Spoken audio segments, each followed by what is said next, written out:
Ano po ang guidance ng Malacanang sa Independent Commission for Infrastructure? Because I understand even Special Advisor Azurin mentioned that they are planning to send a formal letter to the Office of the President for clarification and guidance as to what will happen to ICI kasi kailangan din naman daw mag-prepare ng mga hinire nila ng mga tao.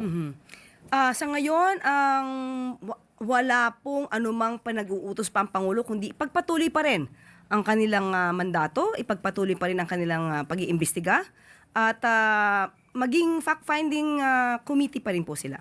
So kung sila po ay susulat sa Pangulo, hintayin po natin ang kanilang panawagan sa Pangulo para po masagot naman to ng Pangulo. But does the President plan to replace the two commissioners who resigned from ICI? Wala pong nakakarating sa akin, on my part, on my end, wala pa po sa ating ipinaparating na anumang update kung magkakaroon po ng replacement. Pero ngayon po ba, last na lang po, may na-mention po ba si Presidente if there are plans to abolish ICI considering na marami na nga po, na-accomplish na nila yung ilan doon sa mga mandates nila? Sa ngayon po, wala pa rin pong ipinaparating sa atin.